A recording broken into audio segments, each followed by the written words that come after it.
What's up, everyone? Welcome to the 545th. There's a 4 in there somewhere. Somewhere. And 545th episode of the Pokemon Podcast. It's super effective. Merry Christmas. Greg is here. Christmas. It is after Christmas. You cannot wish a Merry Christmas post-Christmas. Oh, Happy New Year's. It's now into the new year. Christmas is dead. We're done. We're done Christmas with it. Done for. Done. Hannah also here. I am here. This is after today. Will be in my first break in over a year and a half of work. So Woo! I am excited. I am going to play more Pokemon than I have been playing, and I'm excited to sleep. Dang. Wait, do we all bop? We did. We did. Okay. We did. I'm sorry. I'm crying out loud. What is with you today? I know it's a Friday, so you're like Friday brain. I did the regrettable thing of going out today. Why? Because I was like, I should go to my P.O. box and see if there's any like Christmas cards and stuff. Look, our mail person sent us a letter today. Sent us an email saying, guess what? We're not delivering mail these 2 days because it is so cold and deadly out there. Y'all can wait. And we were all like, fine. That's fine. Because I also do not want to open my front door to get whatever is out there. Because, okay, so this is a thing in Minnesota that sometimes you have like weird outside closets or like a little porch area where it becomes your second refrigerator because you can just put stuff out there because it's cold. Sure. So we have an airlock, what we call the airlock, which is there's a door and then there's a little waiting area and then there's the door to the outside. Mm-hmm.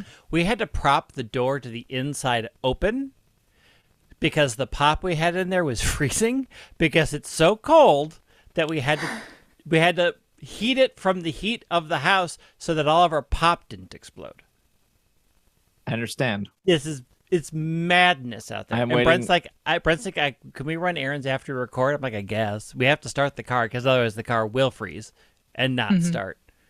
I'm waiting for all the TikToks of people leaving their like Monster Energies in their car and then the next day being it's all over the ceiling now. I haven't seen any TikToks of people taking boiling water, walking outside and throwing it in the air, which is a Minnesota thing, because it instantly turns into snow.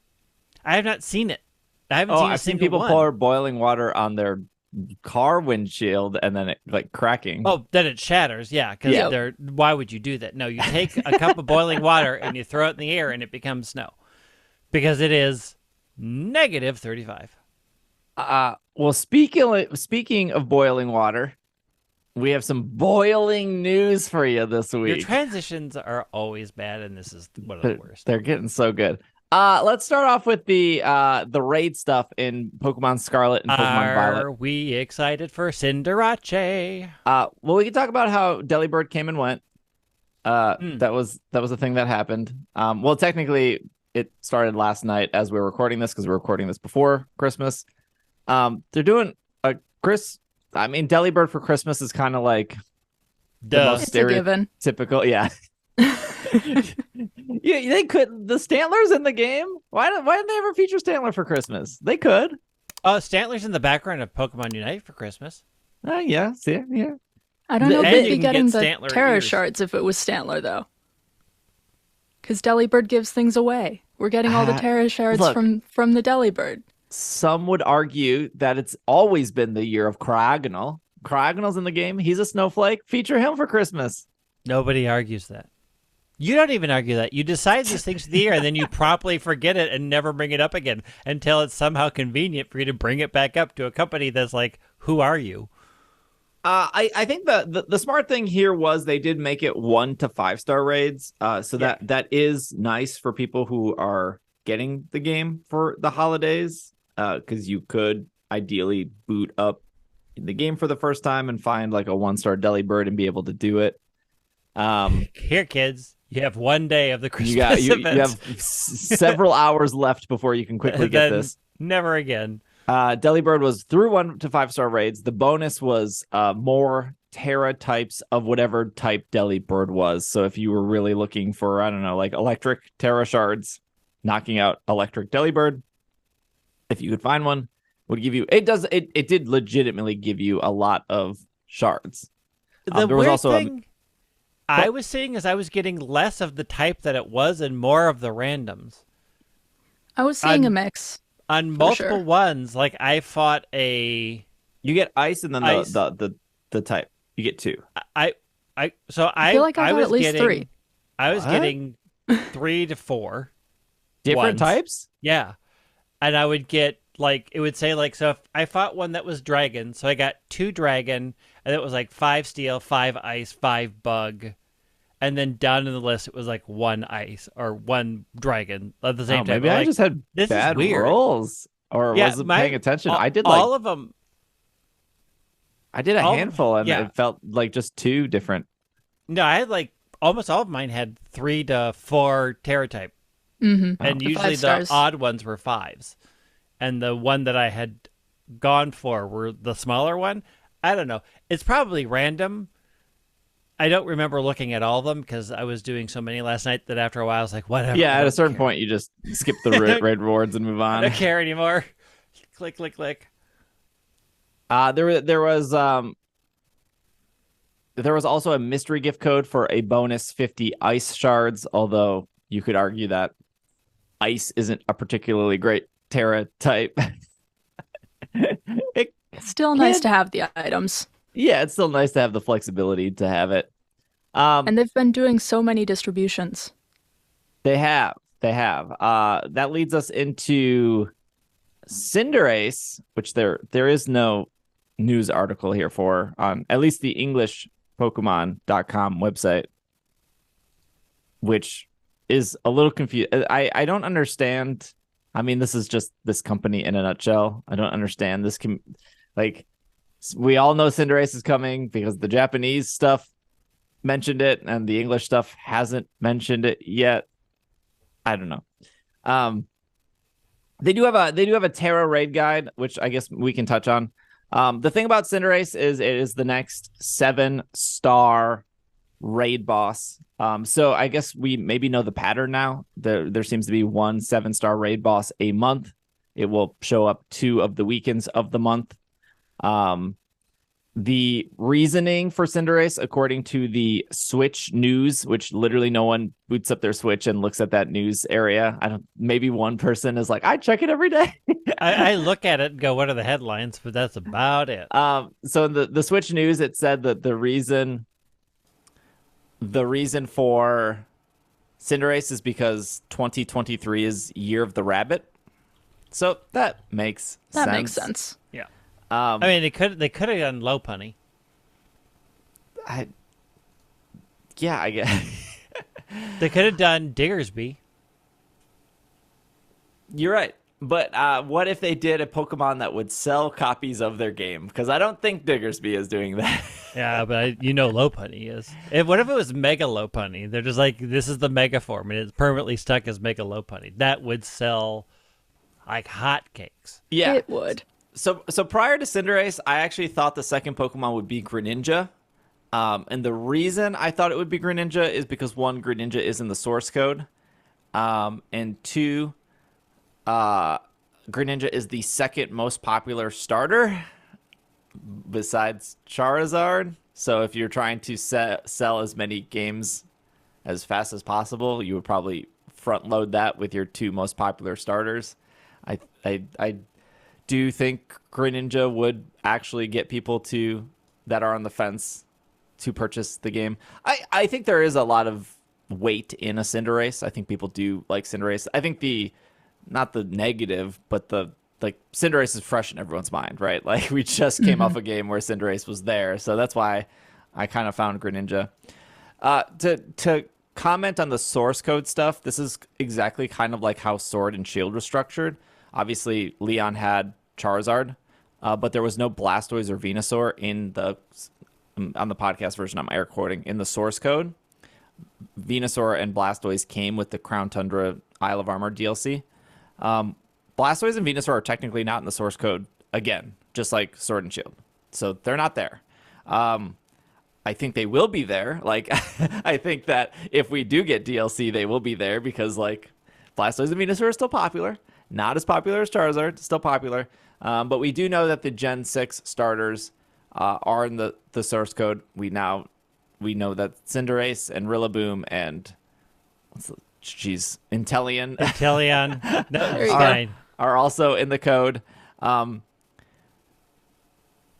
So whenever they come, that will be great. Maybe we're 2 for 2 for starters. So I'm going to either guess they're going to go down here is the Gen 8 route, so here are more Gen 8 starters, or maybe they just finish off the fire trifecta here and we'll get Delphox next. Yeah. Just do all the fire stuff. Again, they can add Pokemon at any point. So to rely on like the whole like source code thing isn't. I think some people put too much weight into that. There was no Galarian Slowpoke in Sword and Shield, and one day Galarian Slowpoke just showed up at the train station. They can add Pokemon at any point. So like super not worried about Blastoise and Venusaur not being shipping in the game. Melmetal or Gigantamax Melmetal was in Sword and Shield since day one. We had to wait X amount of time before we even had access to it. So Cinderace is here. Cinderace's Tera type will be fighting. This has to be like intentional, right? Like they like purpose, like this is the like firefighting joke, right? Game Freak's yeah, like it's a troll. Yeah, like Game Freak is trolling us with like the firefighting. Well, it's funny because they're trolling us with the firefighting, and they're also trolling us with the Chinese astrology fire thing. Yeah. Oh wait, it's like the biggest company troll. Like somebody finally got a sense of humor and was like, yeah, let's really do it to him. Did we ever talk about the Zodiac stuff on the show? Oh, yes, we've talked a about little the Zodiac stuff. It's not worth exploring. I mean, like the Zodiac stuff was already a huge stretch for like okay. So for those that don't know, like the quick summary is there's a part of the fan base that believed that all the fire starters were based off different animals of the Chinese Zodiac. So, like, Charmander would be the dragon, and for some reason, they were like, well, Fennekin is a dog, even though it's clearly a fox. Well, okay, so foxes and canines are ancestrally related. Yes, but also, they could have just made a dog. They could have just made a dog. I mean, they made plenty of dogs. They have done the dogs. They have, if there's anything we've learned from Generation 9, they like dogs and birds and... There are so many dogs. Dogs, birds, and fish. That's like Gen 9 in a nutshell. And bugs. I think Cyndaquil was supposed to be like a rat. Yeah, Cyndaquil's like I got the dumb chart, right? Okay, give me the chart. Give me the chart, Greg. Cyndaquil is the rat. Tepig is the pig, obviously. Fennekin no stretches there. Fennekin is the dog. Chikorita is the rooster. Chimchar is the monkey. No sheep, no horse, no snake. Charmander is the dragon, Scorbunny is the rabbit, and Litten is the tiger. Yeah, so a lot of those do line up. I still think Fennekin is a stretch. I still think Cyndaquil is a stretch. But here's the question: who is Fuecoco? The horse? No, the bull, the ox. Yeah, because a male alligator or crocodile, I think one or the other is called a bull. I believe. They got a lot of things a bull. That is the biggest stretch out of all of them. Yes, but anyways, yes, it is. The people who followed the Chinese Zodiac, they made things work, and now it's out the window. Except for the people who are still grasping onto what was it? An alligator is a male alligator is a bull. Yep. Yeah. No, according to this, I looked it up. A male crocodile is called a bull. Okay. A crocodile, not an alligator. They call a bull a lot of things. A lot of things are bulls. Cows are bulls. I do think Game Freak is trolling us with the whole fact that they picked a fire starter for the Chinese. Well, they didn't have to pick it, right? It was like easy to line up, right? Like, and then on top of that, they were like, out of all the Tera types, we could make Cinderace. Let's make it fighting. That's the biggest troll they've ever done. Okay, this one's funny. I will say this one's funny because it's got everything the same except it has Fuecoco as the dragon and Charmander is the goat, GOAT, greatest of all time. That made me smile for a half a second. Good on you, internet. That was almost fun. I heard that some of the Chinese Zodiac people were going to move that Fuecoco to the dragon and then move Charizard to the snake because reptiles are snakes, and that's how they were going to make it work. It's like the movie of Mean Girls. Like, you just can't. Fetch is not going to happen. It's like, stop trying. I mean, fetch is going to happen. Stop trying to make it happen. So, we all came out of the Charizard raids. Now we're going into Cinderace raids, and my worry prior to them announcing Cinderace was that people were just going to use what they built for Charizard and just kind of try to make it work for pretty much everything going forward. We've already seen this. Cinderace or not, we've already seen people just bring whatever they built for Charizard, and it's going forward. That's why I've made a couple YouTube videos. I already made a YouTube video of like what you could build for Cinderace, and I think some of them are really fun and helpful for other raids. And then I made a general. Here are like 6 Pokemon that you can build for general raids to encourage people to try something else, because I had that problem personally. As you want to do raids, right? Somebody's like, hey, I got an Amoonguss raid. You're like, oh, Amoonguss has higher Herba Mystica drops. Like, yeah. And then you get to the Amoonguss raid and you're like, oh, I don't have anything. And you don't want to keep that person waiting, right? Because they're like, they got the raid. So you're like, I think I can make this work. And then you fumble through it and you barely get it. And then you're like, I should really build something different. And then all of a sudden you get distracted. You're like, oh, squirrel. And then all of a sudden somebody else is like, oh, I got a raid. And you're like, oh, yeah, I was supposed to build something. I think I can make this work again. And that's like the loop you get into, right? So, or you're sitting there and you're like, oh, I don't know what to build. I have so much candy. I have so much vitamins. And I don't want to put it into something that ends up being bad. Which is why I made the graphics and the YouTube videos to hopefully encourage people to build different things. But I wish Game Freak would release numbers for Charizard, because as much as I've heard people say like, oh, Charizard was so easy, there was probably an equal amount of people that were like, I couldn't do Charizard. Like, I couldn't do it solo. My raid group like barely were able to do it. Because I would wager to bet that Charizard had more wins than defeats. Like, I think Charizard beat more, like... Oh, I see what you're saying. I think Charizard beat more people than people beat Charizard. That's probably true. Because a bunch of people would try it. I know a lot of people who did it solo just fine. Like, did their Iron Hands because the NPCs don't reduce the clock, so they just powered it. Like, they just gripped down Knuckles and did the thing. It took them forever, but they did it. You mean Azumarill? Because I hope no one was bringing Iron Hands to Charizard. No, I know people who brought Iron Hands to Charizard. I absolutely didn't know people who did this. I think the one reason I don't agree, Steve, actually, is that you have to get to a certain point in the game to have gotten to the Charizard raids. So if you could just start the game up and have gotten to those Charizard raids right away, I think that it would be right that Charizard would have won against the players more. You could if you were joining. Yes, but I don't think everybody's going to do that. I disagree. I have read so many comments on Instagram and TikTok, not my own TikToks, but my own TikToks, other people's TikToks, of people being like, well, I brought a level 60 Pokemon. Was that not good enough? Or like, I brought my Quackaval was like, and I couldn't beat it. Like, the amount of comments I've read that were like, I couldn't do Charizard, and like, I'm bummed because I won't be able to do Cinderace was incredibly high. And I helped over 50 unique people that said they could not do Charizard without coming to stream and joining. And the reason like the 50 is high, because it's like, okay, what 3 people haven't done Charizard? All right, that's 3. Next 3.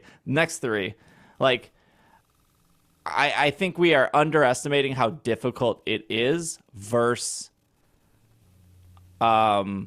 people's just general skill sets. A good analogy I could have is, my analogies will always go back to Destiny when it comes to raiding, is I have gone through Vault of Glass 200, 300 times. It is incredibly easy for me. Super easy. Like, I could do that whole raid with my eyes closed. The reason that raid fails is because one person doesn't do what they need to do, and your whole team wipes. Same thing for Charizard. it's very hard to do Charizard with 3 other people when one person dies 3 times. One person dies 3 times is like 9 minutes off your 10-minute timer. And you lose, even if the other 3 people are doing everything right. So I do find, like, how many random raids existed where one person joined with a level 50 Pokemon or a 60 Pokemon, and you can't see, you have no clue what level their Pokemon is, but there's nothing, the game doesn't, would actually kind of weird if you think about it. The game should kind of have like a bare minimum, like, you should probably be like level, I don't know, 80 or 90, even though I don't recommend 80 or 90. You should just be 100, where somebody's joining and that person causes that whole raid to fail. And if you're only playing with randoms, you can like see, oh, like that person's dying a lot, but like it's sometimes you can see it. Yeah, sometimes you can, sometimes you can't. I mean, I think we are speculating off of our own confirmation bias, right? Like, you helped a lot of people because people were coming for you to help. And we don't have the breadth and width of the amount of people that even bothered. So it's hard to say one way or the other. It would be nice if the Pokemon Company released that type of information just to say, hey, that was really tough. A lot of you didn't make it. Here's a little help for the next one. But it is way too hard to fall into the pattern of, because I helped all these people, that was my experience. But I never really heard from the people that didn't need help, and I have no idea. That's why I literally brought up, I have read tons of other people's TikToks and you just go through the comments of people being like, I couldn't do it. But I have also heard from a lot of people who could, right? Like, we don't have solid numbers. So yeah, I am just saying that, like, the only point I'm trying to make is I don't think Charizard was as easy as people are giving it credit for. Like, I can sit here and say Vault of Glass was easy for me and continues to be easy for me. But, like, that doesn't mean that it's going to be easy for somebody else doing it for the first time.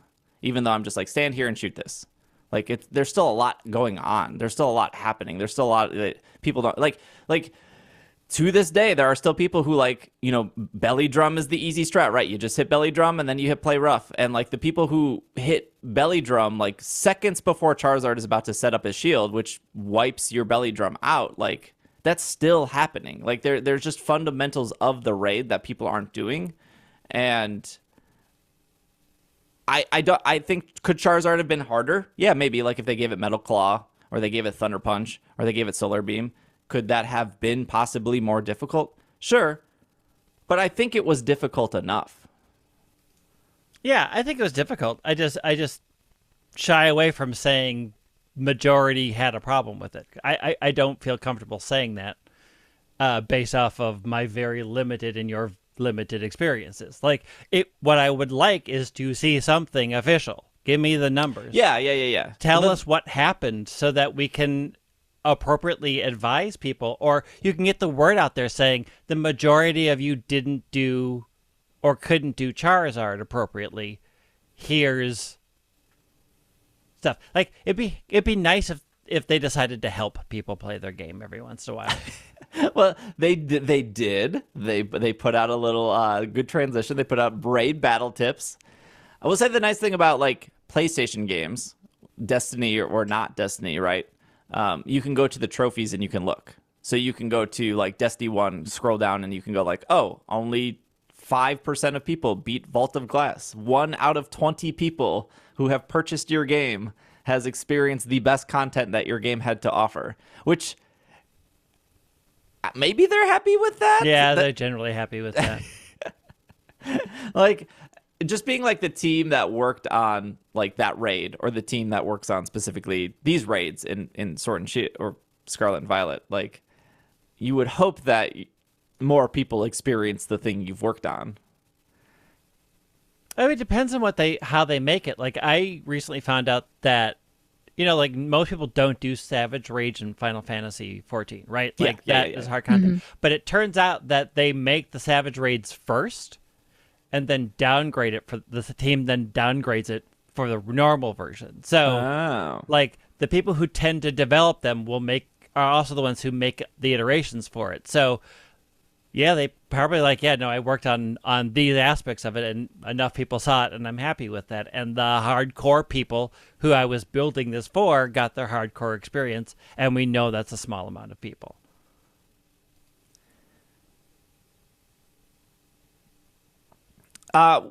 So the article that the Pokemon Company put out, which was December 22nd, so yesterday, as of recording this, we're recording on the 23rd. It talks about it talks about the different kind of raids. We'll skip that. We 1 through 7. It then goes on about training your Pokemon. So it says getting your team to level 100 may seem like a challenge, but battling Pokemon that award a lot of experience points like Chansey or using experience candy from Tera Raids will help your Pokemon level up faster. When it comes to base points, you can use items like Power Weight. So they're not at this point. They're not even mentioning EVs. They're saying base points, but EVs that can be purchased from the Delibird location to speed up the training process. They, for whatever reason, did not use the word vitamins here. I don't know why.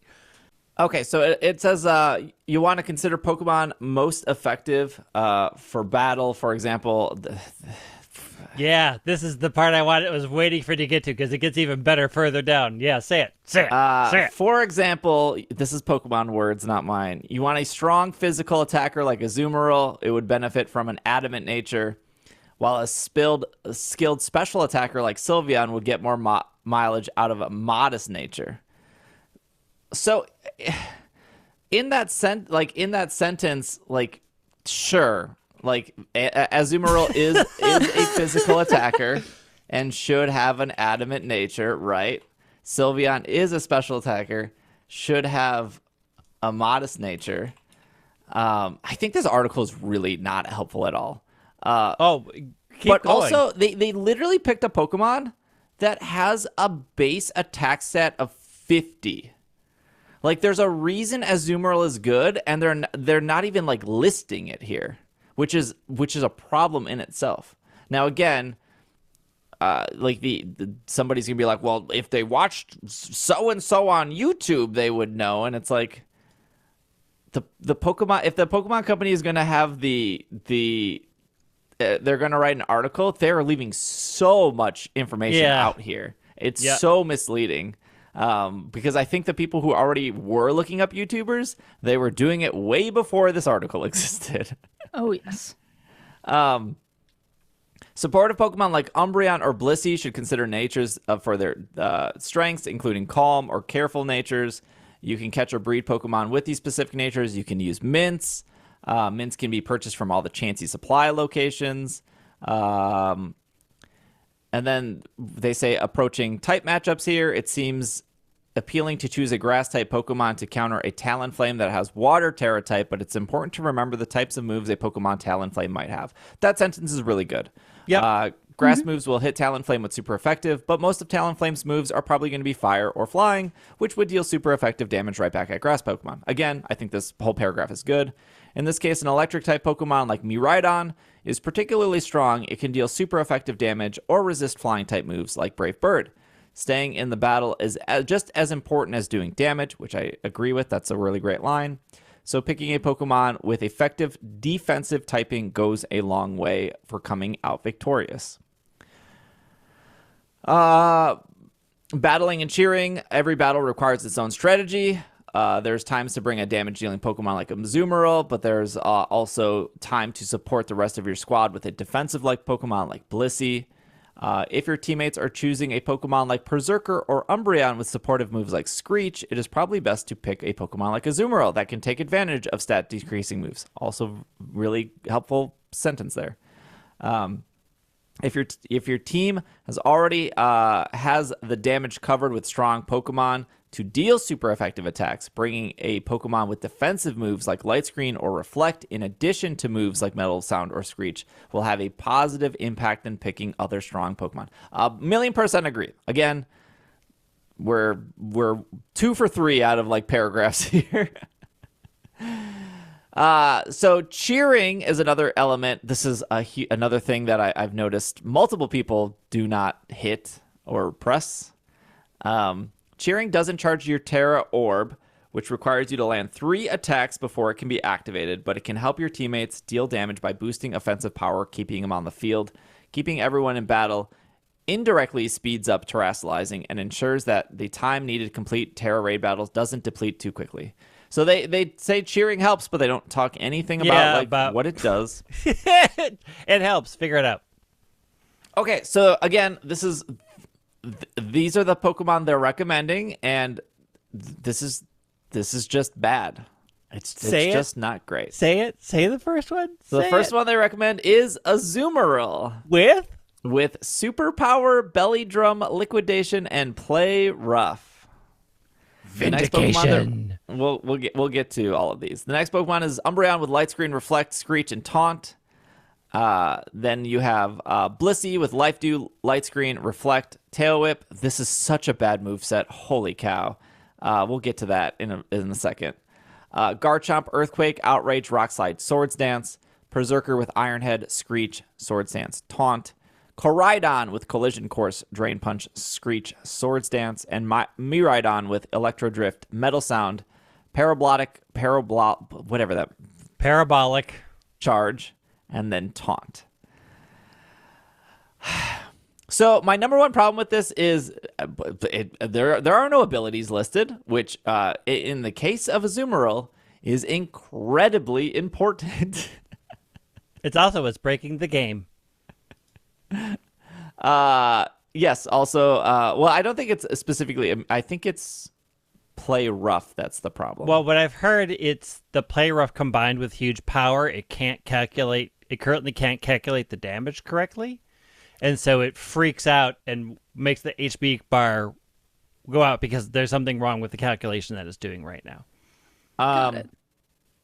Yeah, I don't know. I feel like I've been in plenty of raids without Azumarill, and the HP bar is still freaking out. Yeah, so. I mean, the HP bar is freaking out, but like the situation where I was running into where I had 3 Azumarill and they all did play rough with huge power, and the game was just like...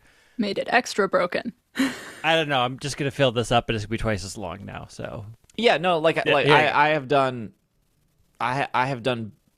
been with Belly Drum Titans. I have been with Belly Drum Iron Hands. I have been with Belly Drum Charizards. Like I have been in a million different situations where the HP bar has freaked out. Yeah. So the whole problem with this Azumarill raid is one, going back to that first paragraph, they recommend Azumarill, which is like Azumarill's attack stat is terrible. It's really bad. It's base stat 50.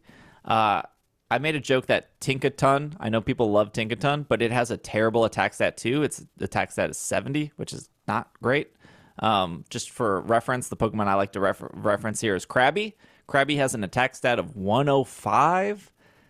Krabby. But Krabby is ugly and Tinkaton is awesome. Krabby goes cookie in the anime, Greg. Tinkaton has a giant hammer and will end your existence. She does. Too bad she doesn't have the strength to use it. So she has an attack uses set it just fine. 50, which is really bad. The reason that it's good is because it needs Belly Drum, but also because of its ability, Huge Power.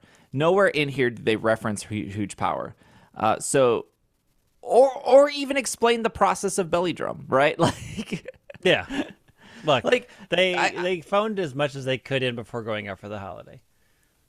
Pretty much. Umbreon with light screen, reflect, screech, taunt. That's like fine, I guess. My problem here is Blissey with light screen, reflect, and tail whip. Like there's literally no reason in the entire world where you would ever want Blissey to have reflect. I guess maybe if the Pokemon you're fighting against is a mixed attacker, but even in that case, don't bring Blissey. Bring a different Pokemon. Like, honestly, bring Umbreon. Just to talk about numbers again, Blissey has an HP stat of 255, incredibly high. Blissey's attack stat is 10. So Azumarill's attack stat is 50. Tinkaton's attack stat is 70. Krabby's attack stat is 105 for whatever reason. Blissey's is 10. I'm going to skip Blissey's defense stat for a second. Blissey's special attack, 75. Also higher than Tinkaton's physical attack stat, not that you would ever use Blissey to attack, but you could. Would you quit picking on my girl? Now, Enough. Blissey's special defense stat is 135. It's incredibly high. That's very good. So, tied with the special defense and the HP, Blissey is a special wall. It is very hard for a Pokemon like Charizard using special type moves to knock out Blissey. That's why Blissey was pretty decent for Charizard raids. Also, Blissey has access to Life Dew, which this article recommends, which gives you healing without wasting one of your cheers. Okay, let's go back to Blissey's attack stat. It's 10. 10. It is so incredibly low. You would never, ever want to bring this to a physical raid. So the fact that this article is like, yeah, put reflect on Blissey. Did you mean defense stat? Yeah, I said defense stat. What did I say? Attack stat. Oh, my bad. Its attack and its defense are the same. They're both 10. They're both bad. It's just not a great article. But anyways, the whole point of there are no abilities here. They don't mention the word vitamins at all. They just kind of reference that maybe you should know about EVs, and they're like, yeah, buy these power bracelets. They don't this article is so terrible for what they're trying to communicate. Yes, it's terrible for helping people who don't understand the mechanics that have existed for a while. Yeah. It's good at explaining the new things for the most part. It's good at explaining how Tera works. It's good at least mentioning that the cheers exist. But anything that there are already plenty of resources out there for, this is bad. If anyone should be providing proper resources, it should probably be Pokemon.com, right? They have had good articles in the past. They partnered with Goof, who was a pretty popular Unite player at the time. I don't know if he even plays Unite anymore. But when Unite was super big, they interviewed him. They talked about strategies. They've worked with Aaron Zhang before, who is a commentator for the Pokemon Company. He has written articles. I don't know who wrote this article, but it's not great.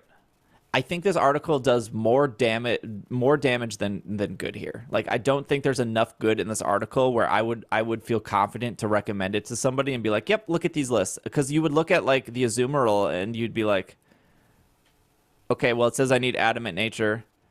It doesn't say where my EVs should be. It doesn't say what nature I should have. It doesn't say what held item would be. It doesn't even mention held items at all in this entire thing. And this goes back to why I don't have faith in people beating Charizard is because I did a Honchkrow raid, 6-star Honchkrow. 6 stars are not as hard as 7, right? Statistically, on the star scale, 7 is harder than 6, ideally. And so Honchkrow is flying dark. Or maybe it's dark flying. I don't know. One of the two. And its Tera type was Steel. Okay. Got it. Mm-hmm. Making sense. So before it's officially dark flying. Thank you. So before I went into the raid, I looked up the moveset, which I think is part of the problem with some of these raids.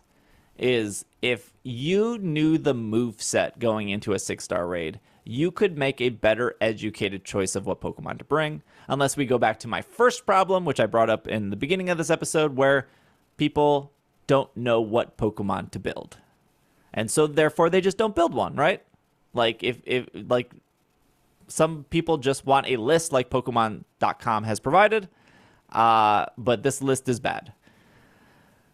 So I was like, okay, this is the moveset for Honchkrow. I read it out loud. It knew 5 moves. It knew a dark type move. It knew a flying type move. It knew Roost. I think it knew Taunt. It knew Tailwind, right? It wasn't a very diverse moveset. Didn't have any steel type moves. Because I still think it's odd that not all Pokemon know Tera Blast, because they could just know Tera Blast, so they could take advantage of their random Tera type. That's fine. And so what I was like, please bring level 100. It's weak. It's Steel. it doesn't have any Steel-type moves. 3 Charizards. Thank you, my Twitch chat. 3 Charizards showed up in my raid, and I was like, well, at least I know they're level 100, right? Because you caught the Charizard. And I was like, well, it has Focus Blast. That's a fighting-type move. That's super effective against Steel. And, Charizard takes neutral damage from flying-type moves, and it takes, neutral damage from dark-type moves, so that's not the worst choice. I then proceeded to watch all 3 Charizards not cheer, not boost their stats, just they all hit Focus Blast. And they'd tickle the Honchkrow because it didn't really do any damage. Because, Focus Blast isn't a stab from Charizard, same type attack bonus. And then I just watched all 3 Charizards faint. And then we lost the raid. And I was like, no, I don't have any faith in people beating Charizard. Because how did this happen so fast in this Honchkrow? I mean, you are also ignoring the fact that people like to troll you. Yeah, they do. I've seen it multiple times. I don't think they were trolling. I think at least one person wasn't trolling, and they were like, Charizard is my best option. I mean, some of them are like, Charizard my best option, because you said I had to bring somebody that's level 100 and they want to be on the screen. Yeah, and that's some of your them want only to troll requirement. you. Like, let's not make business cases off of your one Twitch stream. I'm not. Why? I don't know why you keep saying this.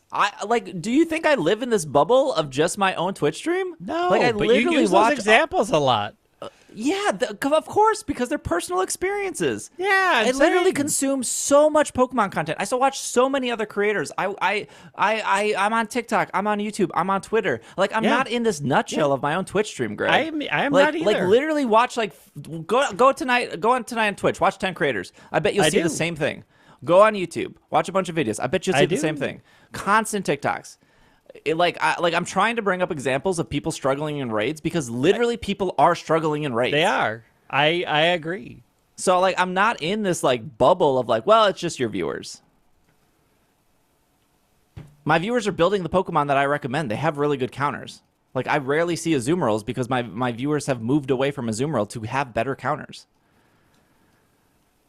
I think there is a deeper issue here of people not understanding Tera Raid battles, and I'm doing everything I can to make sure people have a better experience. Because, like I said weeks ago, and what I continue to say, is no one wants to join a Tera Raid battle because they don't want to be the weak link. So they would rather just skip out on the Tera Raid and not do it with people. We had that experience last night where somebody was like, I really can't beat this Armarouge, and I want to catch this Armarouge because I saw your graphic for Cinderace. And I was like, cool, let me help you out. And they were like, I'm really bad. I don't want to embarrass myself. And I was like, I do not care if we lose 5 times in a row. I want to make sure you get this raid done because I want you to catch this Pokemon.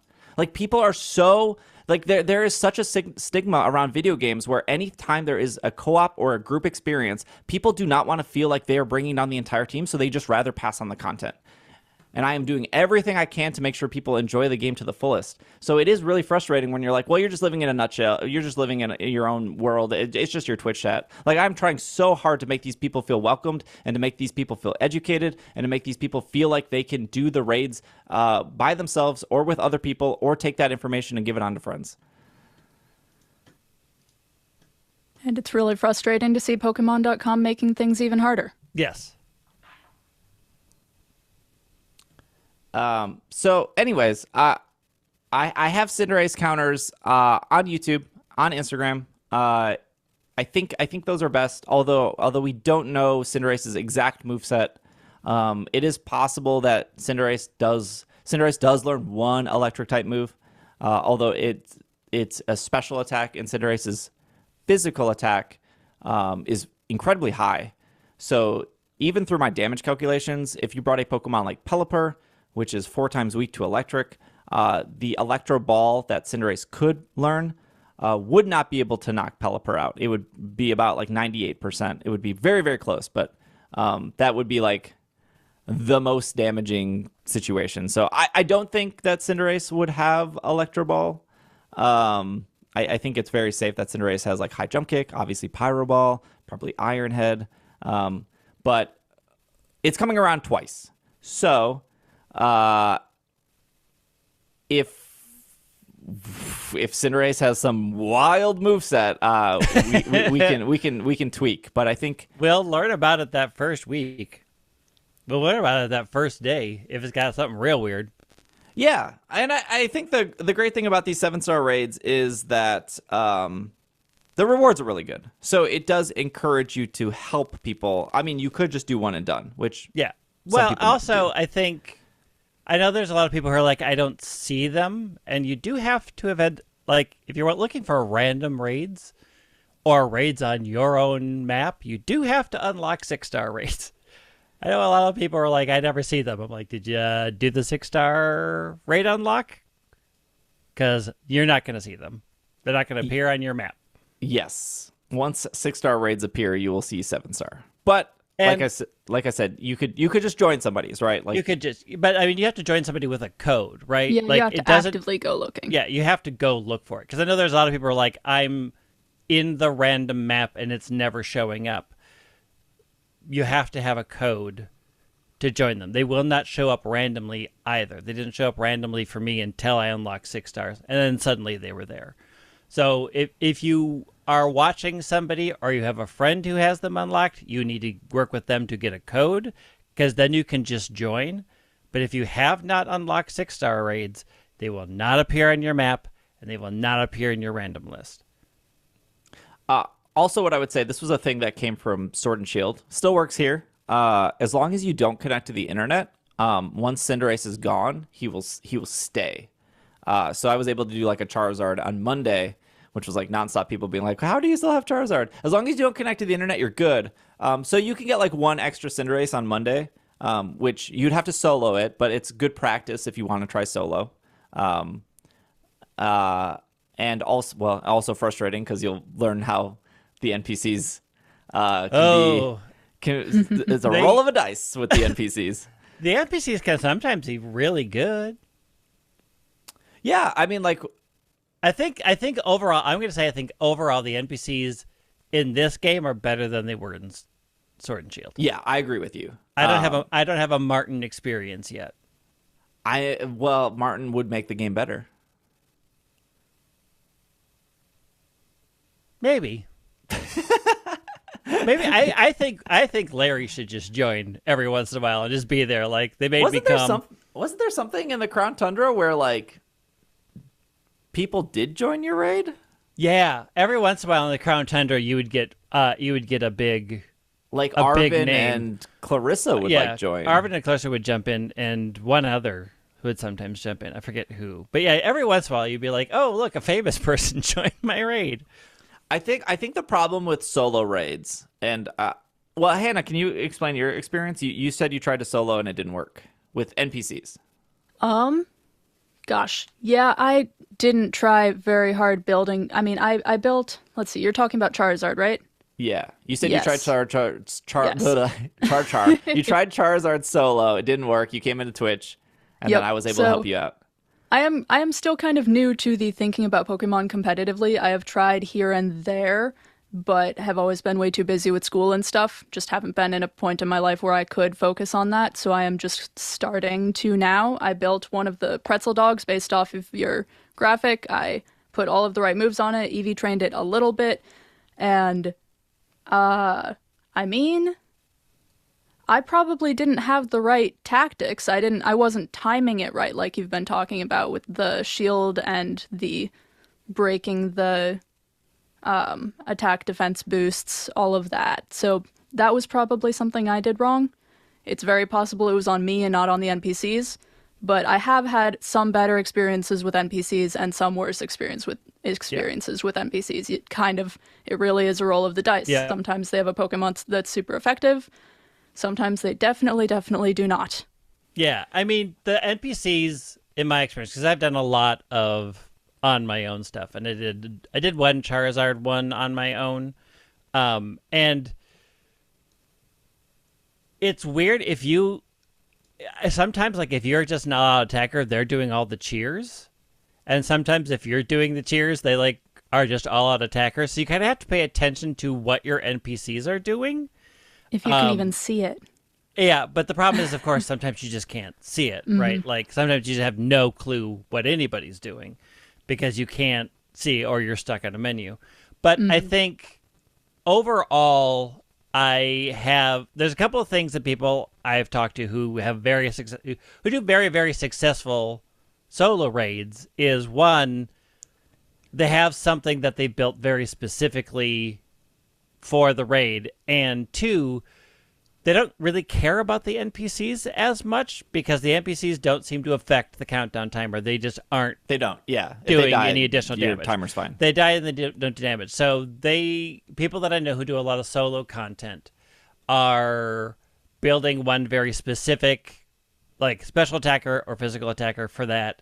They do the one cheer and then they just plow through and let the NPCs figure it out. And again, the NPCs are somewhat random, so you'll either get a great group and you'll sail through, or you'll get the weird mix of like, how did any of this get chosen?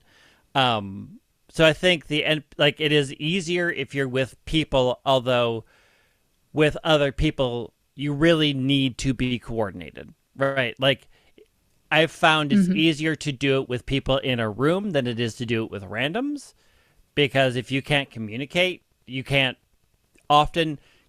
see what they did anyways, or they'll have done something and then suddenly they're just gone, right? Like the Pokemon is gone and the menu hasn't updated, and you don't have any communication with each other, and there's nothing in the game to say what happened.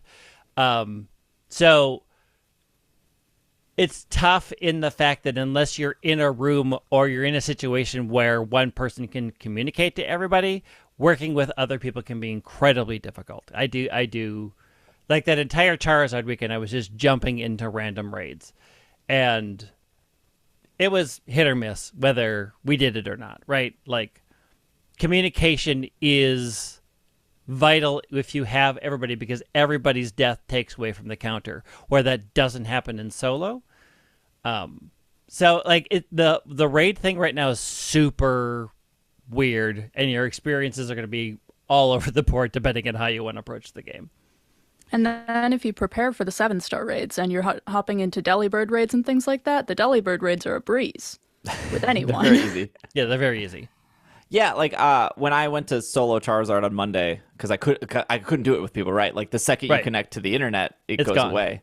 I was like, oh, I'll just bring Grimmsnarl because that's what I was using for Charizard anyways. And Charizard couldn't kill me. He couldn't knock me out because I was so bulky. But at the same time, I was like, oh, I'm not doing enough damage. And like, it's not even like me dying taking away from the timer. It's just like I cannot do enough damage fast enough to knock out Charizard. So the second time I did it, all I did was change one of my moves to bulk up, and I just bulked up twice. And I was like, oh, now I'm doing enough damage. Perfect. Yeah, it seems best, from what I can tell, if you're going to do solo content, it is best that you're the main attacker. Because you cannot rely on you can rely on the NPCs to heal you. You can sometimes rely on the NPCs to buff you up, but you cannot rely on the NPCs to do damage. Yeah, I think anyone who's doing it solo needs to rely on Swords Dance or Fake Tears or Screech, or any of that. Usually, preferably something that bulks you up, because you can't Screech or Fake Tears if their shield is up. There's ways to get around that. But you like a Swords Dance or a Calm Mind or a bulk up to bulk you up is very helpful for solo content. The last point is to piggyback off what Greg said, because I think Greg made an excellent point. Is it's really hard to play with randoms, and I think if you are a more skilled player and you're playing with randoms, you kind of have to make choices that benefit the entire team. So if you see like two people are picking a Azumarill and one person's picking a Charizard, you have to look at that as a player and be like, none of these are support, so I need to play support. It's almost like an Overwatch or even a Pokemon Unite, where it's not going to work if we're all the same class. If we pick 5 speedsters, I don't think that's a good team composition. I think also, if you're going to do with randoms, you kind of have to choose your Pokemon based off of, like, just consider them NPCs. You can't. Well, you're not going to they're be able to worse, tell what they're going to do. We would argue that maybe they're worse than NPCs. NPCs don't have a penalty when they die. Yeah, they take away from the timer. They take away from the timer. So, like, if you're looking at what they're doing on the screen, at least you get a bit of a hint of what the NPCs are going to do before you go in and make adjustments accordingly. But I think the problem, even if you're doing everything right, like let's, again, going back to the example, you see 2 Azumarill, you see a Charizard, you end up picking Blissey. You're like, I'll play support here, right? Azumarill can do enough damage. Charizard's kind of like that middle. Charizard's like not major damage, but also pretty bulky. Can be bulky. You still don't know what level they're at. You still don't you don't know if they know the moveset. Like there's just so many variables that really make the random experience not great. That goes to all games, right? Like you hear it all the time with Pokemon Unite. Like, I just want to play with a team because there's no communication. While I said like playing with randoms is not great, I don't think that discredits how much fun, at least I'm having personally, with the raid system. Like it really is a fantastic experience, at least for me, because it does scratch that same itch that Destiny has scratched of like, this is content that I find relatively easy, but the challenge for me is to help other people get through it, where their challenge might be just, I'm bad at Pokemon, I don't know anything about EVs, like I've never built a team. Like it was genuinely exciting for me to do that Armor Rouge raid and help people get that Armor Rouge, because that Armor Rouge was specifically really good for Cinderace coming up. And then like I was like, this is perfect. And then I built that Armor Rouge in front of people, and it was like really great for people to be like, hey, can I see your stats one more time? Like, what moves did you have? Like, where do I get that held item? And like have like a bunch of people like copy that and be like, oh my gosh, I'm so excited. Like I have this Pokemon for next week. And like that felt so good to be like, oh, ideal. Hopefully Armor Rouge is very good for now. I think it will be. I ran all the calculations. We are hopefully guessing correctly, because we don't really know what's going to happen. I think it's interesting that, like, I do almost entirely random raid battles. Like, I will just spend nights jumping into random raids. And it's really interesting to see just the like, you just have to approach it like it's a 50-50 shot if you're going to get it. Mm-hmm. Can I ask, Greg, what's your experience with Final Fantasy raids? Because Final Fantasy raids, very similar to Destiny raids to me, as like this harder content, probably easy for you, Greg, I'm assuming, because you've ran it 40 times. You've ran it probably every week for 5 years, right? Like, is there a point where I'm not sure what question I'm asking, but like for you, like I'm very confident for you, Final Fantasy raids, you can do it with your eyes closed. Yeah. But probably plenty of people joining those raids very first time they're doing it. Well, I mean, again, it depends. Like, nobody's good the first day or the first week, right? Like, Final Fantasy 14 raids are all like your gear. Like, most of them aren't gear locked. They don't set your stats. So, of course, the longer they're out, the better equipped everybody is, and you just steamroll them. But yeah, so Final Fantasy raids, generally the first 2 or 3 weeks they're out are absolute chaos. They've introduced new mechanics. There's a lot that you have to pay attention to. They've never done this thing with this boss before. And so the good thing about the raid system in MMOs is they specifically accept only X amount of roles, right? Like, if you're going to do an 8-man raid, it's 2 tanks, 2 healers, and the rest are DPS, and that is forced on you by the game. And you can't alter that. You have to do those things. And yeah, a bad tank and a bad healer can absolutely take down a raid. Mm-hmm. But generally, you're only suffering for the first week, and then everybody's on board, and then eventually all the hardcore people get the gear that makes those things a breeze. And it can be frustrating when you get a new person, but the good thing about about Final Fantasy 14 is they can type in the chat and communicate, hey, I'm new and I do not know what I'm supposed to be doing. And you can explain it, right? Like, this boss will do this. Watch out for this. And I think the problem with these Pokemon raids is like you can't communicate. Even if you could communicate, like, let's say you could communicate before the Honchkrow and be like, okay, so I type in like, hey, heads up, Honchkrow doesn't have any steel type attacks. Like, it still doesn't dictate whether or not they have a good enough Pokemon, right? Right. Because like I had to tell my Twitch chat, I was like, look, I know you guys want to do some of these raids. It's okay if you're looking at your 5 Pokemon that you have built and you're going to say like, oh, none of these are good, then don't join. It's okay. Like, like, it's just you are just hurting the entire team if you're bringing something that's going to die. And so I think unlike a Final Fantasy or unlike a Destiny, where your skills can kind of carry you, like, it doesn't matter how much knowledge you have with Pokemon if you bring that grass type Pokemon to a Talonflame raid. I mean, it's the ultimate problem of a turn-based system and a very strict level-based system, right? Like, they don't necessarily gatekeep you from getting into there like MMOs do. Like, if you are too low level, you are not going to get a level 80 player in an 85 dungeon. It's just, they're just barred from doing it. It's just shocking that like the 6-star raids don't say like you must be level 80. Right, and it's weird that they don't. I mean, I do agree. Like, there are many things they can learn to do. One thing that would help is like a role system, but like there aren't roles in Pokemon. So that's, I mean, Pokemon is just attack. It's like everything in the game just teaches you attack. Just attack and you'll be fine. Right. And then when you get to raids, it's like, okay, so maybe not, but we're not ever going to explain that to you.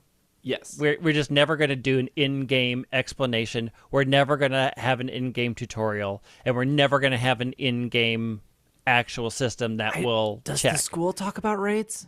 They do a little. I've taken all the classes. They talk about little, but they don't talk about the hard ones, which is 6 and 7, because you discover them on your own. So the skills you learn about raids in school, which I will say the school is incredibly helpful, don't translate.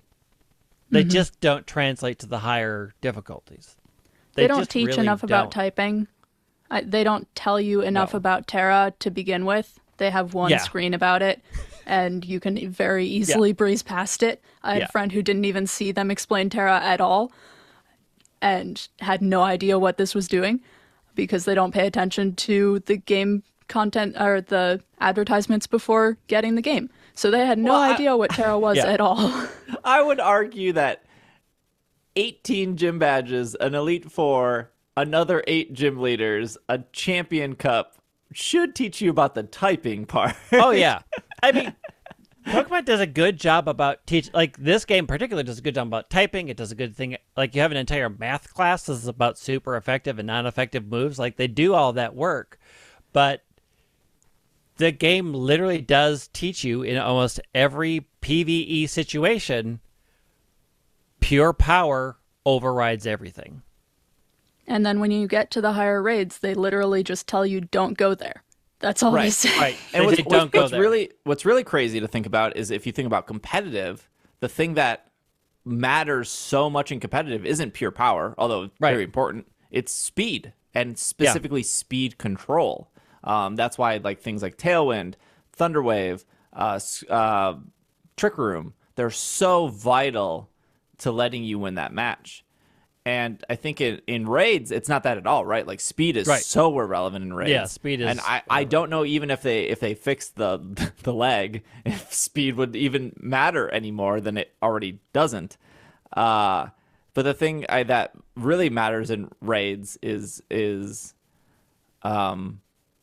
gosh, I don't even know how to word it. It's like the swords dance and the like acid spray and the like somebody watching HP to hit healing. Like, it is really Stat manipulation is incredibly important in raids, and they don't talk about it at all much, really. Like, they don't really talk about it. What I had kind of hoped is after you had done all the school stuff, and Jacques was like, oh, stay away from 6 raid, that they had, like, an in-school simulator that would, like, walk through the raids, and they just don't. They're just like, go have fun. Yeah, I mean, like, it's also just not understanding the mechanics of the game, and I don't want to put that blame on the user, right? Because, like, you know, the very first time I played Red and Blue, right? You pick a Squirtle, you pick a Charmander, you pick a Bulbasaur, and your options are like Scratch and Growl. Yep. And as a kid, and you hit the Growl button, and you're like, well, that didn't do any damage. It lowered its attack. I don't really know what that means. Right. And so, like, that's kind of like the running joke as kids, or even like adults that used to play Pokemon as kids, is like, does this move do damage? No. I'm not going to teach it then. Right. And now the moves that don't do damage are the most important moves. And I was like trying to explain to somebody that, like, I was like, oh, well, with Goldengo, you want to use Make It Rain. It does 120 damage. And you want a Nasty Plot, and then you want to Make It Rain, and then you want to Make It Rain. And they were like, why would I do that when I could just Flash Cannon 3 times in a row? And I was like, well, Flash Cannon's only doing 80.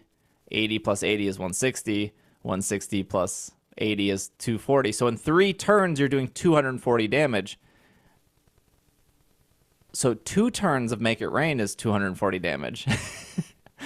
And then if you Nasty Plot, it's just like that Nasty Plot changes that math, so it's so much higher. Like the quick math on Nasty Plot plus 2 Make It Rains is 420 damage compared to, what did I say, 240. Yeah. Like there's a huge difference there. Yeah. In 3 turns. Yeah. And that's what these status type moves are helping. And nowhere in the game does it tell you that. I mean, the thing is you have to extrapolate it from the classes, which most people don't even know that they should take the classes in the school at all. They're so good. And complete the 2 semesters of classes you have to take at the school. This is all from the math class, and the math class is actually really good. Yeah. I mean, like I said before, I am coming to this. I am just starting to try to get into more competitive, more tactician-like Pokemon now. I am thinking more about my Pokemon now, and the math class had those basics down, but you don't have to take the classes, and you don't have to, well, you kind of have to pay attention to them, but not entirely. Not a lot. I do think about Final Fantasy 14 raids. I did a ton when I played, and I do think about, like, Destiny raids. Like, the first time I did Vault of Glass, I had no clue what I was doing. I didn't know what I was getting in for raid. I didn't like, the first time I did Vault of Glass, I sat there for 6 hours with 5 people on voice comms that I've never met before. Like, I went to Reddit. They were like, we're doing Vault of Glass. I was like, cool, I want to do this. They were explaining how to do it as I was going. I didn't think I had, like, the right gear or the right guns, and eventually we did it. And funny enough, that raid was incredibly buggy at the end, and it was like, well, we failed this because it just glitched out. And, you know, in newer Destiny raids, they do the same thing, right? Like, people try to figure it out. Like, that's a whole thing in the Destiny community, is like, who can figure out this raid and beat it the fastest? And then, like, actually Bungie gives you, like, a WWE, like, belt. Like, they mail it to you because you were, like, the first team to, like, figure it out. So there is fun there. Like, I'm not saying, like, that's not the worst thing in the world. Like, there is fun to people trying to figure out the thing. It just brings me back to the article and reading this, and it's like, oh, this article isn't. Yeah, I mean, it's interesting because Final Fantasy XIV solved that problem by creating the trust system, and you can go in with competent players, which is the NPCs, and learn the mechanics of all the fights before you have to do it with anybody else. And the NPCs, while one incredible thing they did is, depending on who you bring, they all behave slightly different according to their personality. So they will do certain moves in certain orders that are story-driven, which is really cool. But they will do the mechanic and call out the mechanic. Like, there's things called stack markers in Final Fantasy XIV, and when they appear, all the NPCs will run together, and somebody will shout "gather," and so you can learn in a stress-free environment where you're not with other people what these mechanics are supposed to be. And I honestly think like it's one of the best things they've ever done, because people can now come prepared and be like, I've done it with NPCs. It took a long time because NPCs aren't optimized, but I now understand what I'm supposed to do, and I can actually do this confidently. And I wish there was something like that in this game. Final Fantasy does love to stack characters on top of each other too. You have no idea how crazy the stack markers have gotten. There are now tank-specific stack markers, and you have to pay attention to the dots above, because if it's a big raid where there's 3 tanks, you have to pay attention if it's 2 dots or 3 dots, because that's how many tanks have to be there. Look, things have gotten complicated in that world. That was one of the most common mechanics they defaulted on in Final Fantasy XIV was everyone stand up on top of each other. Yeah, and now they have everybody stand up on top of each other, but these 3 people have to run away. Speaking of stacking, Niantic likes to stack on all the EVs. We got a new winter. This is part 2. This is Holiday Part 2. Holiday Part 2. Electric Boogaloo. It kicked off today as we're recording this. It will run for a full week. This is a brand new hat for Eevee, right?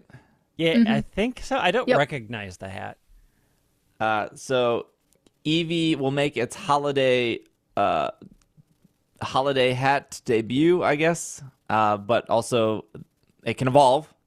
So it has all the Eevee evolutions here, although I'm pretty sure you're not finding those in the wild. I think it's just if you evolve the Eevee, you can get... It doesn't seem very clear that you can't find them in the wild. I'm assuming when I scroll down to wild encounters, it's just Eevee.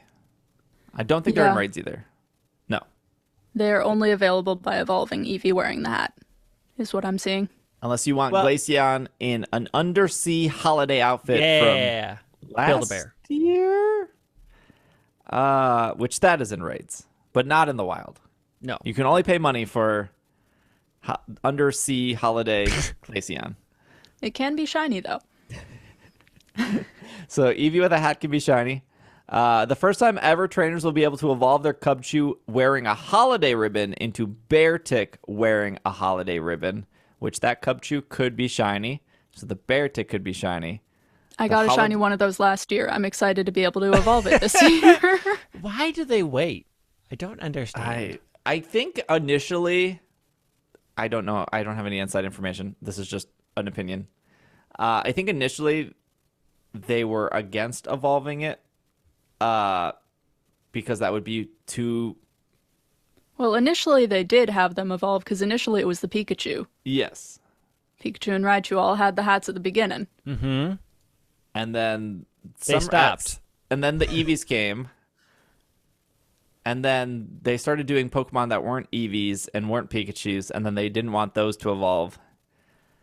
And now they're like, maybe we can evolve. I don't know. I would assume they were like listening to people being like, ugh, I'm sick of these hats. Yeah. I think that they were listening to people saying that, oh, I got 100% of this Pokemon and I can't use it anywhere. Yes. Yeah, that too. I think that was the feedback. I don't. So I should clarify. I don't know why they initially didn't want them to evolve, but I think they're evolving now based on feedback of, well, I got 100% ribbon Cubchoo, and I can't do anything with this Cub. I could do. I think the big thing was like Togepi, wasn't it? It was like, Togepi was the big one. I think I got this like perfect Togepi, or this would be like amazing for Ultra Cup, but I literally cannot evolve it. So I'm gonna assume that Niantic's listening there now that they're letting Pokemon evolve. This is not the they did something last week that could evolve for the first time, wasn't it? Something with a hat or something. Yeah, that sounds familiar. Well, we'll get to the Hoot Hoot. You can store up to 40 gifts for this event. You can Winter Wonderland. So for Christmas Eve and Christmas Day, you get one extra special trade. That's pretty good because if you're seeing family, You can only do one trade. You know, you want to trade with Grandma, but, you know, Grandpa needs your Stantler. You can do both. Lucky. I don't know if I understand this fully. The number of guaranteed lucky Pokemon a trainer can receive in trade has been increased from 10 to 15. Yes. Starting on Hannah's going to have to explain this. Starting Saturday the 24th at 10 a.m., if you trade a Pokemon that has spent time in a trainer storage since 2017, it is going to be guaranteed to be lucky until that limit is reached. This change is permanent going forward. Yes, so this has been kind of hidden for a long time, that every single person had 10 guaranteed lucky trades, that if you traded a Pokemon that was old enough, that trade would guaranteed be a lucky trade. And you could get 10 of those, and once you did those 10, it wouldn't be guaranteed anymore. So now they're just upping that to 15. Oh, I see. Is that a day? No, that's just in general. No, just total. Oh. So, so I messed this up.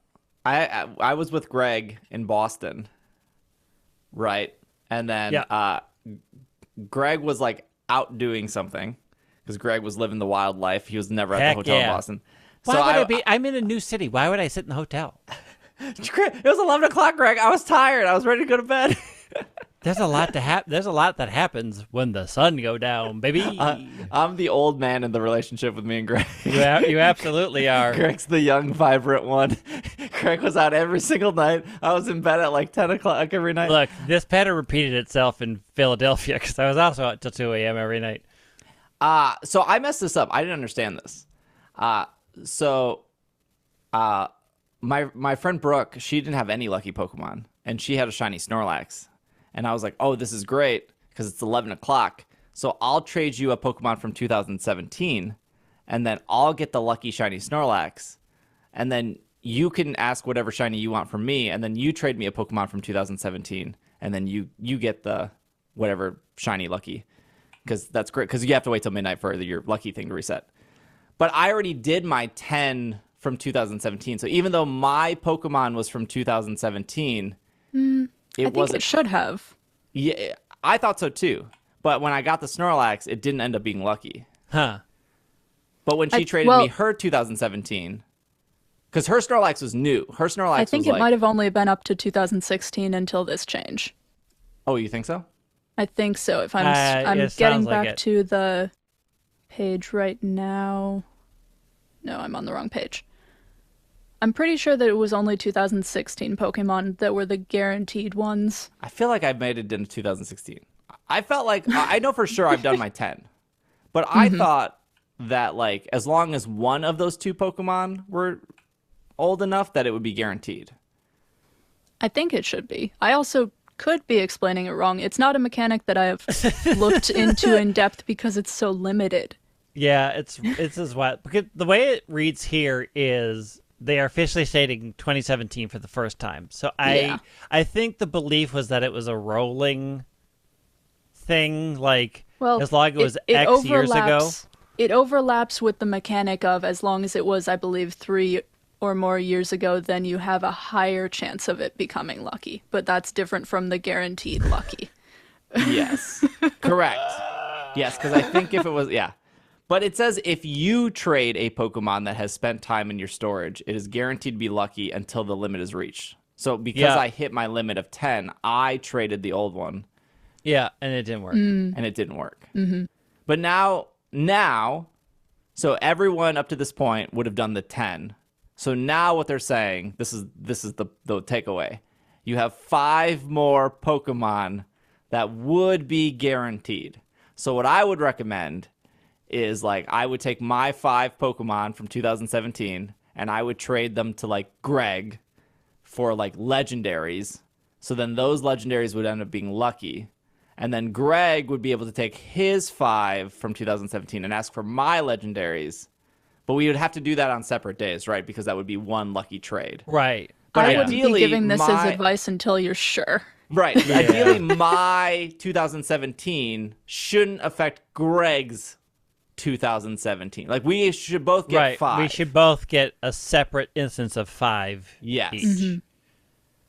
And you would want to try to probably save those for like legends, because legends are harder to power up. And you would get good rolls, which would encourage you to power them up. Yeah. Yeah. Boy, this is way more thought than I ever want to put into that.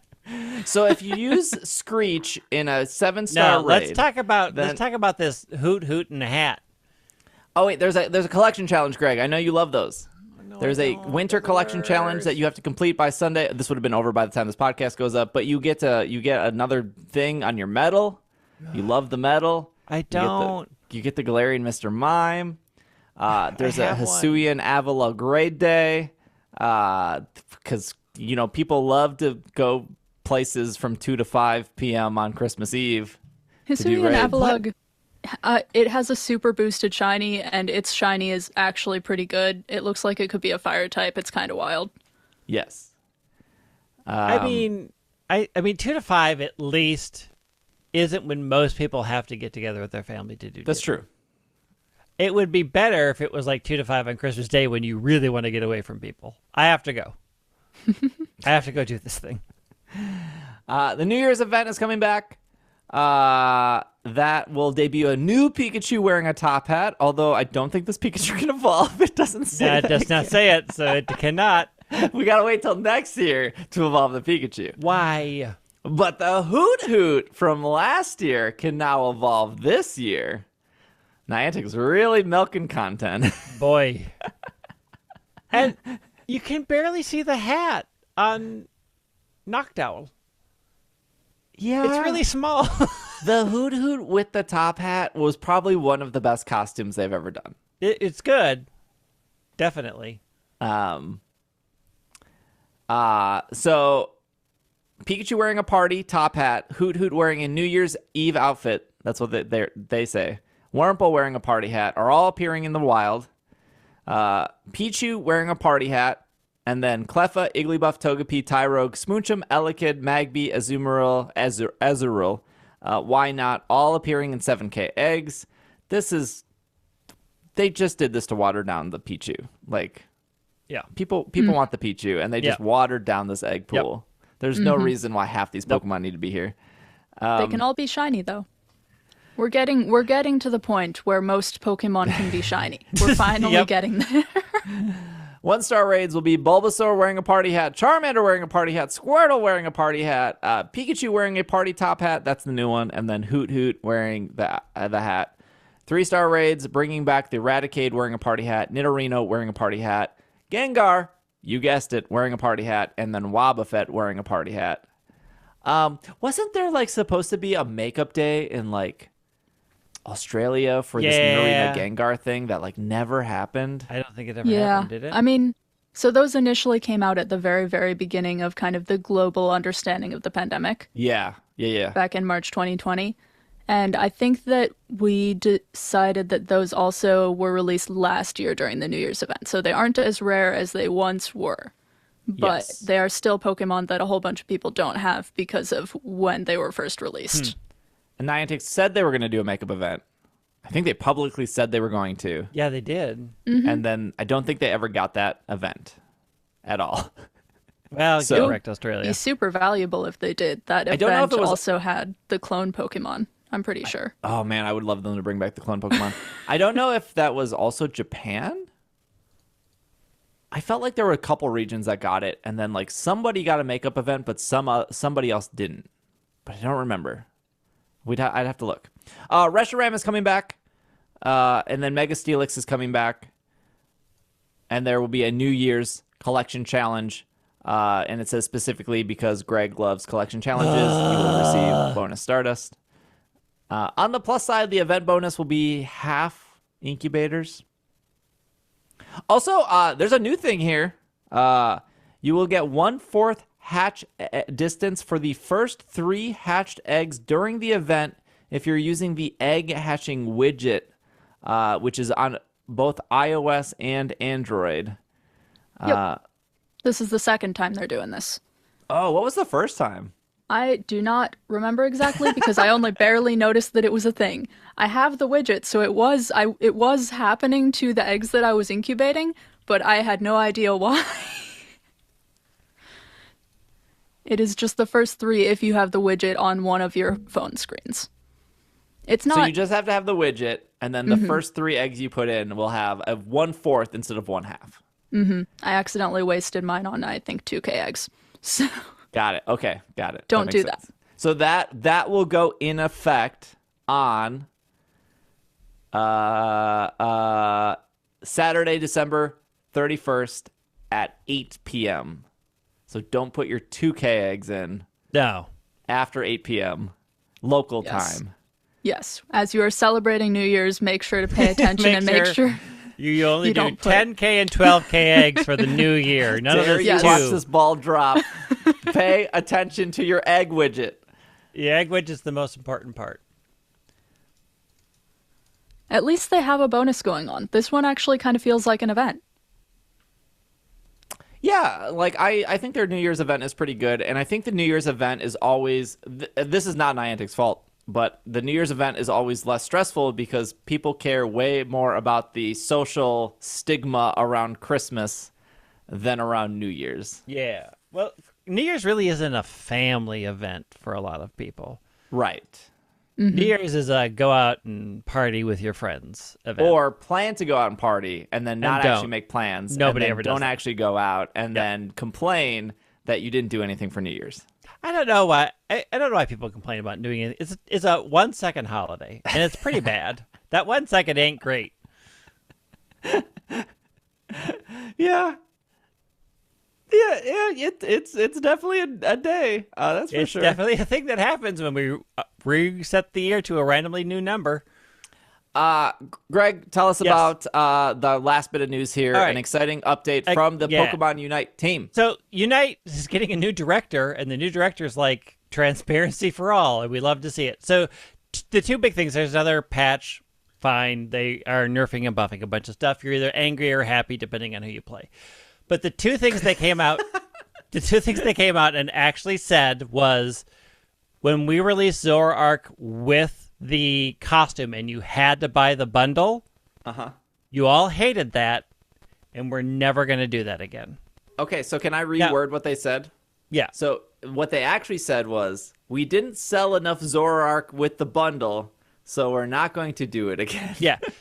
A lot of people are taking this one paragraph to say they're never going to gem lock Pokemon for the first week again. That is not what this says.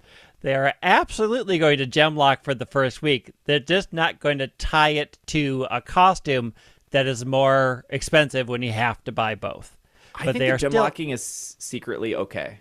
Yeah, I don't care about the gem lock for the first Because week. like then you don't have this. The thing that I've experienced in other games is when a new character gets released, if somebody doesn't get to play the new character, they will throw the match. Yeah. So therefore, gem locking it actually prevents that from happening. Yeah.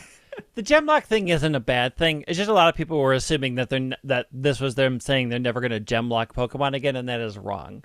They're never going to do the Pokemon Plus costume bundle again. Which is fine because everybody hated it and nobody bought it. Well, not at launch. I'm sure there will be Pokemon Plus costume bundle. Right. They'll do bundles later, but deals. it's not going to be locked at the new characters. Not going to be locked. The other big thing they decided to do was tell the world, "Hey, here's how we do matchmaking. Guess what? There's a secret number that you can't see, and so you are paired with people who have similar MMRs as you, which is matchmaking ratings." And they've been doing this thing for a while where when you're waiting for... Is this bad or good? So it's interesting. It's good to know what the game is telling you. Because before when you would go into like, okay, I'm going to play a random match solo. And it would say, hey, searching for players. And then at some point about 30 seconds in, it would say expanding match parameters. And none of us knew what that meant. So they finally took the time to explain what that meant. So they have a hidden score called an MMR, which is decided and set by your win percentage, how many consecutive wins you've had, and what your current rank is. And so what they try to do in their initial matchmaking is match you with people who are similar in your rating. So, but they want to try to get as close to 96% within that ballpark. So they're trying to match you not only with other solo players, or if you're in a duo, other duos that match, or if you're a 3-person, other 3-persons. Like, they're trying to get you close. If that fails and they don't find anybody, it drops to 81%, and then they're going to start looking at almost evenly matched, which means they're going to really go out to people who have really, really bad win rates or really, really good win rates and match you up. Or if that fails, then they're going to go with wildly unmatched.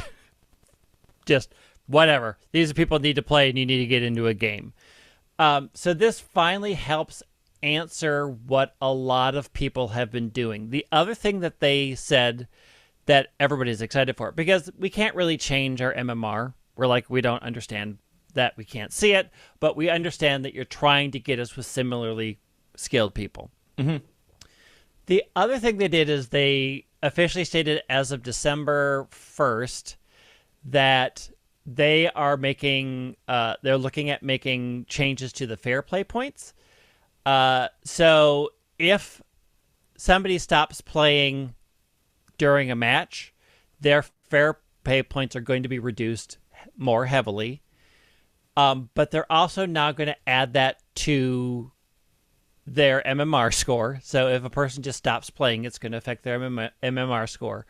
But the big thing is they are implementing over the next month or so, they haven't been too clear, is the common ways people are avoiding being detected as AFK, which is standing on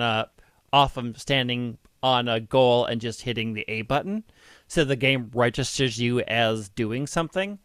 They're implementing a system that looks for those behaviors and dings you as not playing.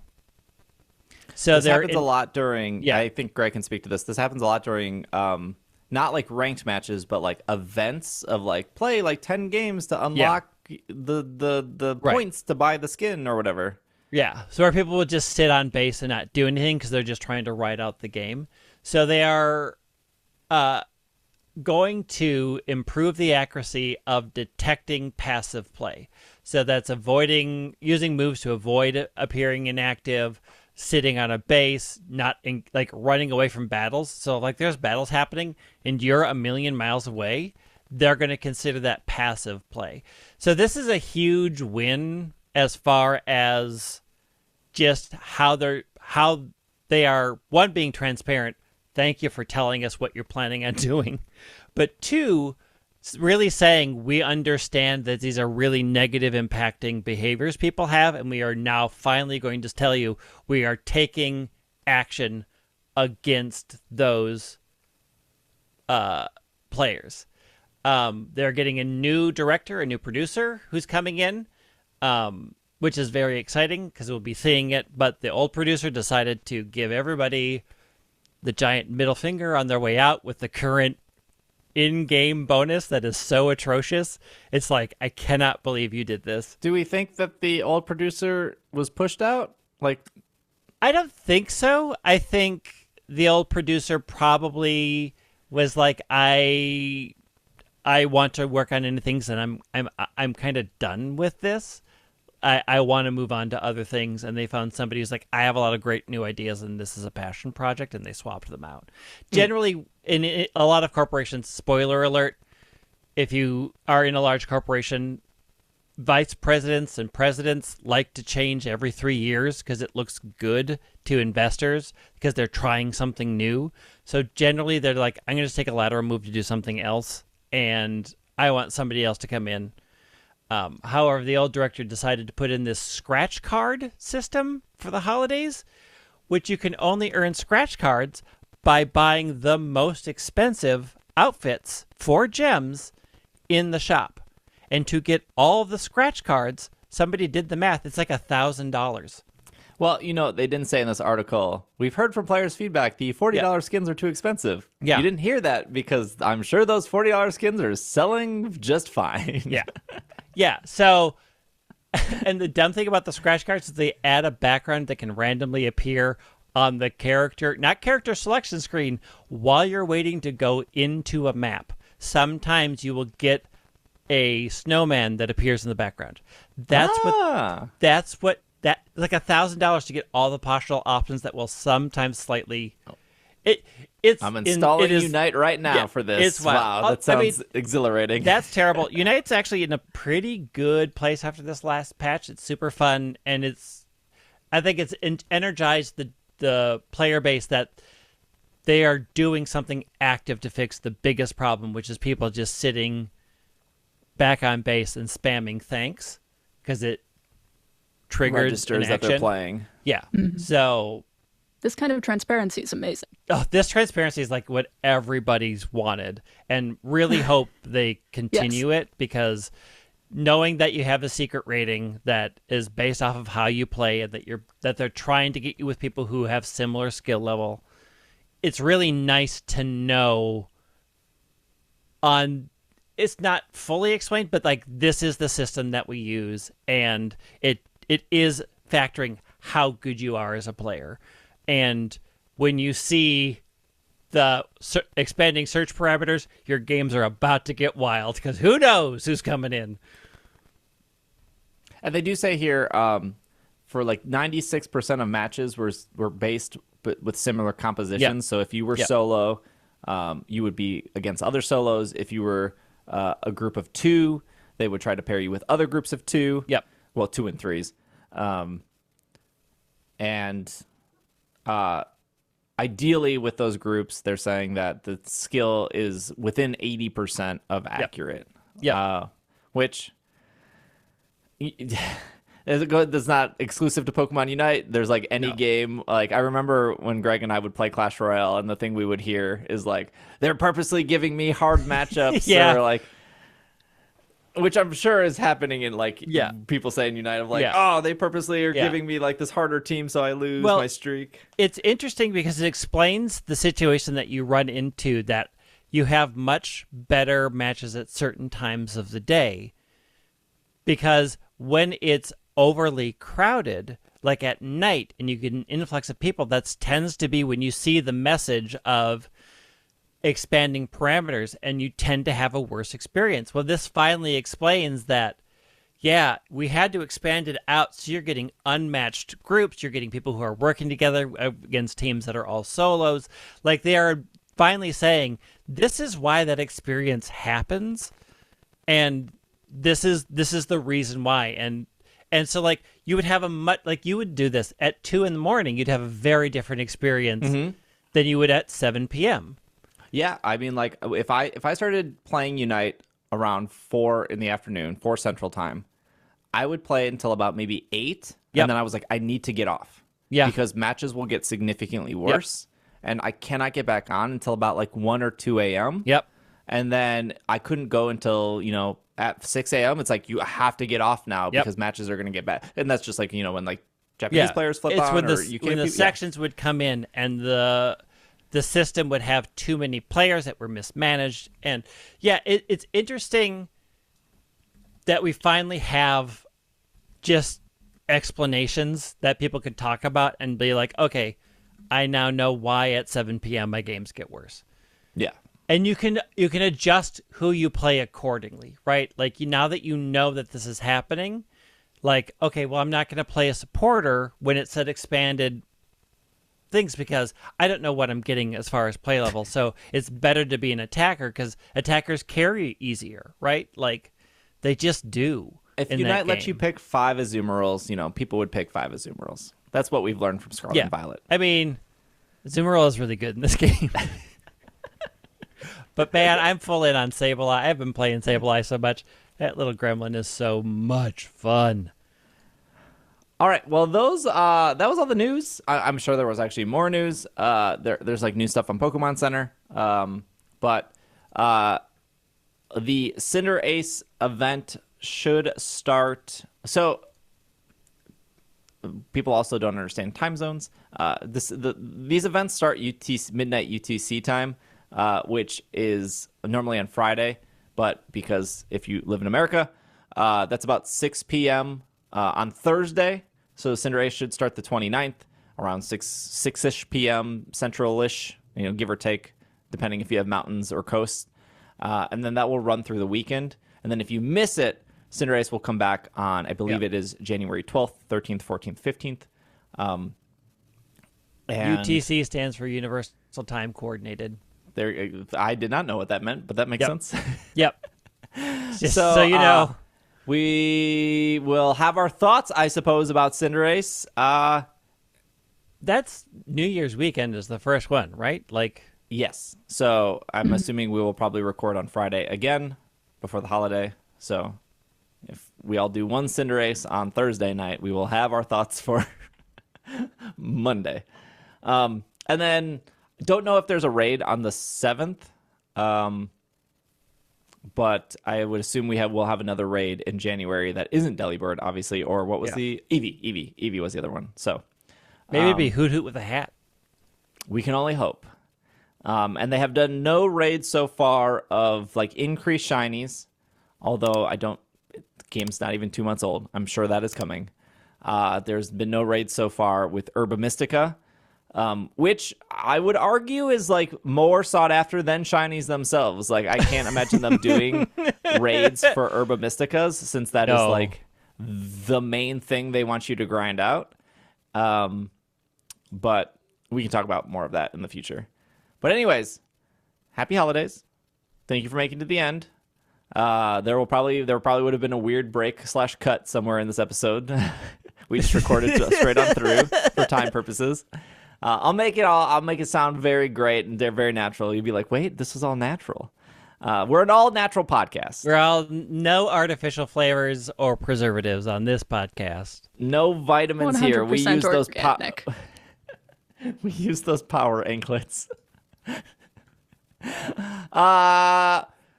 If you want Twitter, it's probably been up on the screen in the show notes, all that stuff. That's a website. Greg, thanks for being here. Hannah, thanks for being here.